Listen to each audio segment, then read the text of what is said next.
Halo sahabat KIH dimanapun berada, jumpa lagi saya Dr. Pandi Ketut Kurniari, spesialis penyakit dalam, konsultan reumatologi di Rumah Sakit Kasih Ibu, akan berbincang tentang osteoporosis.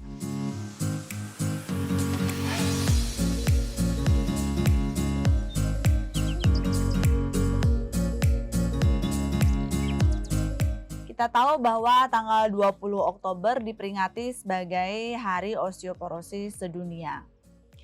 Apa itu osteoporosis? Osteoporosis merupakan suatu keadaan di mana massa daripada tulang kita mengalami penurunan dan kekuatan tulang kita juga mengalami penurunan sehingga tulang kita menjadi keropos dan menyebabkan mudah patah.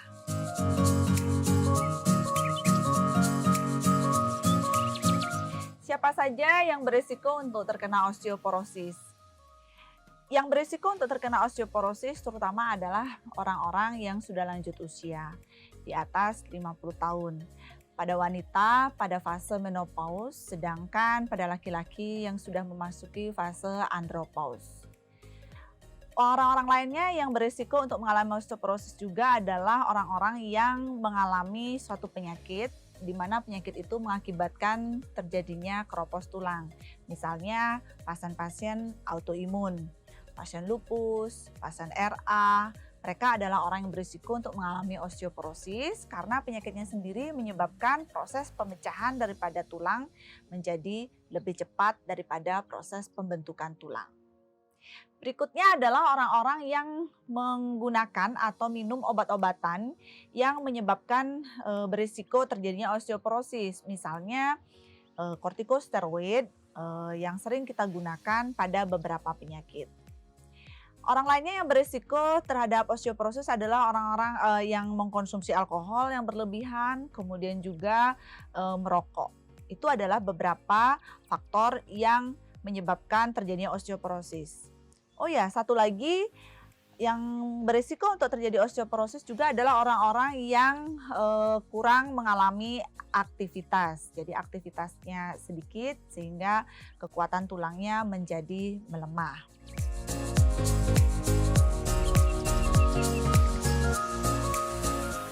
Bagaimana osteoporosis bisa terjadi?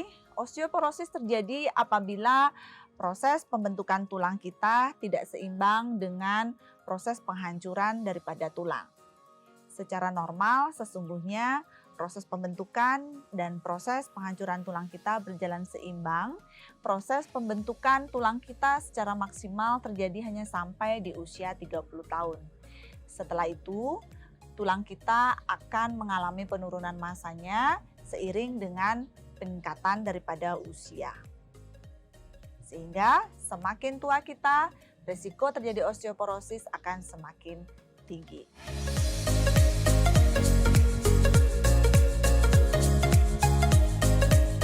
Sahabat KIH, apa gejala seseorang terkena osteoporosis?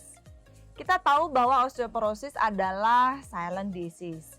Jadi tidak ada gejala khas yang menunjukkan bahwa seseorang mengalami suatu osteoporosis. Ketika keluhannya menjadi berat, maka yang tampak adalah patah tulang. Lalu bagaimana kita mengenali seseorang kira-kira dia sudah masuk ke fase osteoporosis atau tidak? Jadi pada orang tua bisa kita lihat misalnya sudah mulai membungkuk ya, jadi tinggi badannya sudah mulai berkurang. Itu kira-kira salah satu hal yang bisa kita jadikan patokan kemungkinan orang tersebut sudah mengalami suatu proses osteoporosis pada tulangnya sehingga terjadi proses pemendekan daripada tulangnya.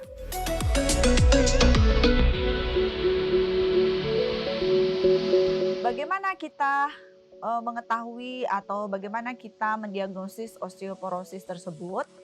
Nah, pada orang-orang yang berisiko untuk mengalami osteoporosis seperti yang sudah saya sampaikan tadi, misalnya pada orang tua, pada orang-orang yang menderita suatu penyakit yang cenderung untuk menimbulkan osteoporosis secara cepat, kemudian pada penggunaan obat-obatan steroid, pada orang yang merokok, kemudian konsumsi alkohol yang berlebih, maka kepada orang-orang yang berisiko ini harus secara rutin melakukan pemeriksaan untuk memastikan bahwa ia menderita osteoporosis atau tidak.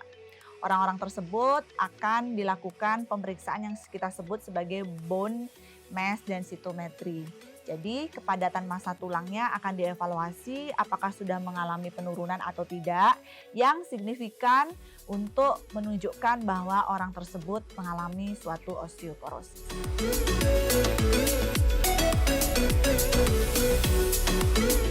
Bagaimana kita mencegah osteoporosis?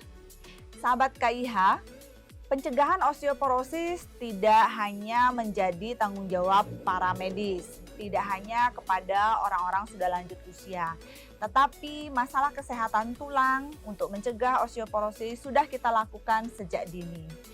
Proses pembentukan tulang kita dimulai dari kita kecil, ya, sehingga pada masa itulah sebetulnya yang paling penting untuk memenuhi asupan daripada kalsium, vitamin D sebagai salah satu bahan pembentukan tulang kita. Puncak pembentukan tulang kita sekitar umur 20-30 tahun. Di sanalah kita melakukan tabungan terhadap tulang kita sehingga tulang kita menjadi sehat dan kuat dan padat. Sehingga ketika kita memasuki usia tua di atas 50 tahun, maka cadangan tulang kita akan cukup sehingga waktu kita untuk mencapai fase osteoporosis akan menjadi lebih lama. Lalu apa saja hal yang bisa kita lakukan untuk mencegah osteoporosis ini?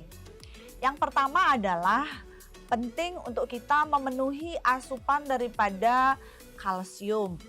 Karena kalsium merupakan salah satu material yang diperlukan untuk proses pembentukan tulang. Sumber-sumber kalsium kita di sekitar kita itu sangat banyak, ya, terutama dari makanan yang kita makan. Misalnya susu, keju, ya, kemudian dari bahan-bahan alami misalnya ubi, ya, ketela pohon, ya. Itu adalah bahan-bahan yang ada di sekitar kita yang tinggi kadar kalsiumnya. Berikutnya adalah pemenuhan terhadap vitamin D. Kita tahu vitamin D adalah vitamin yang sangat penting untuk kesehatan tulang. Salah satu vitamin yang berguna agar kalsium kita optimal untuk diserap di dalam usus sehingga optimallah untuk digunakan sebagai mineralisasi daripada tulang kita. Sumber daripada vitamin D kita yang paling besar adalah sinar matahari. Jadi, sahabat KIH harus cukup mendapatkan asupan vitamin D dengan jalan berjemur. Berapa lama kita harus berjemur? Tidak perlu lama-lama, cukup berjemur 15 menit di pagi hari karena kita perlu UVB dari sinar matahari, yaitu sinar matahari yang kurang dari jam 10 pagi itu cukup selama 15 menit saja. Sumber makanan sebagai sumber vitamin D itu antara lain adalah ikan salmon, kemudian ikan tuna, dan ikan-ikan lainnya yang berasal dari lautan yang dalam. Berikutnya yang perlu kita perhatikan untuk mencegah osteoporosis adalah fisik, ya, fisik kita atau latihan fisik tepatnya. Dalam hal ini adalah olahraga. Pencegahan osteoporosis itu sangat-sangat memerlukan olahraga yang tepat. Olahraga apa yang tepat untuk pencegahan osteoporosis adalah olahraga yang memerlukan pembebanan. Karena tulang kita memerlukan stres mekanik untuk dapat bertumbuh dan kuat secara alami. Olahraga yang direkomendasikan antara lain adalah olahraga jalan, aerobik, kemudian berenang, kemudian bersepeda. Itu adalah beberapa olahraga yang disarankan. Hal lain yang bisa kita lakukan untuk mencegah osteoporosis tentu saja mengurangi merokok, mengurangi alkohol, dan tentu saja harus selalu positive thinking untuk menghindari stres.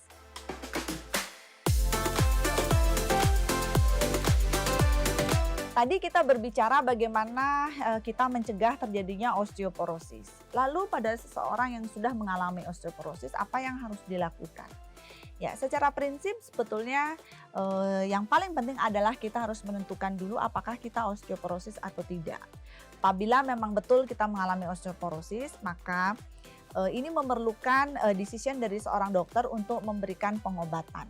Jadi ada obat-obatan khusus yang harus diberikan untuk mengobati daripada osteoporosis.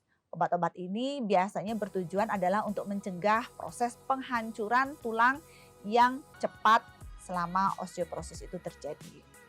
Berikutnya yang bisa dilakukan adalah tentu saja asupan kalsium, vitamin D itu harus baik dalam rangka untuk mencegah supaya osteoporosis yang sudah terjadi tidak bertambah berat.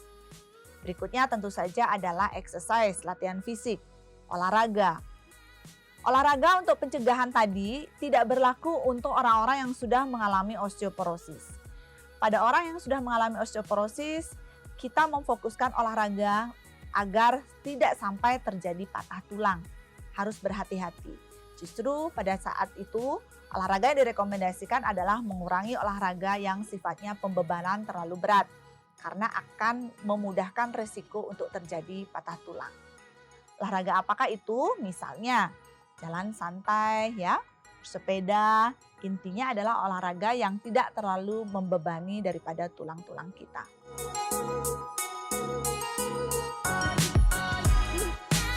Sahabat KIH, sebagai pesan saya di momen yang penting ini dalam rangka kita menyambut Hari Osteoporosis Sedunia, maka beberapa hal penting yang hendaknya bisa kita lakukan adalah pertama, gaya hidup yang sehat. Asupan kalsium, vitamin D itu harus cukup. Yang kedua, lakukan olahraga yang teratur. Paling penting adalah keteraturan. Jadi dalam seminggu kita bisa melakukan misalnya olahraga 3 kali dengan intensitas yang sedang, kemudian dalam waktu misal 15 menit saja. Yang ketiga adalah kurangi merokok. Yang keempat, kurangi alkohol. Dan yang kelima, selalu berpikir positif, hindari stres, sehingga harapan kita adalah mencapai tulang yang sehat dan dapat mencegah osteoporosis.